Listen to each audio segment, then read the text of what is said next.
नमस्कार मंडळी. तर माझी गाडी मी शोरूमला दिली होती, ती म्हणजे सर्व्हिसिंगसाठी, कारण की वायरिंगचं काम करायचं होतं. पूर्णतः आमचा टेप रेकॉर्डर, इथे डिस्प्ले हे सगळं बंद होतं.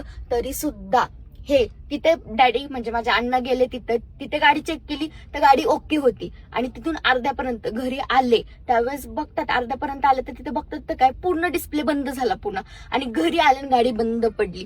एकतर माझ्या अण्णांना हाताला लागले, एकतर त्यांच्यातले जे कोण असेल त्यांनी गाडी घ्यायला यायला पाहिजे होती. तुम्हाला जर काय आम्ही जर काय फोन करून सांगतो की आमची गाडी सर्व्हिसिंगला न्या, तरी सुद्धा बिचारा अण्णांनी गाडी नेऊन दिली आणि परत आता घ्यायला सुद्धा गेले. आणि त्यानंतर आणि असं नाही का आपण फुकट फाकट काम करून घेतले. हे बघू शकता आपण बिल पे केलेलं आहे, ते पूर्ण 11,234 रुपयाचं हे बिल आहे. आणि जर का आपण बिल पे करतोय आणि महिंद्रामध्ये आपण एवढ्या विश्वासाने जर का आपली गाडी देतोय तर हे प्रकार काय आहेत. मग आपण बाहेर दिली तर आपल्याला भीती वाटते की काम होतंय का नाही. आपण विश्वासाने त्यांच्याकडे देतोय तर त्यांनी पण तसंच काम करायला पाहिजे ना.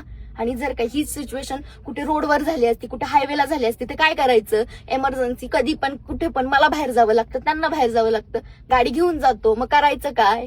ह्याला जबाबदार कोण.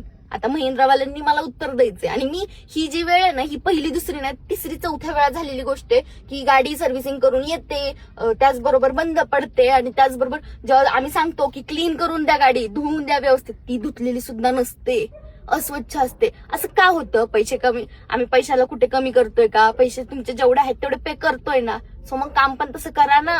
काय प्रॉब्लेम आहे तुमचा, मला हेच समजत नाही.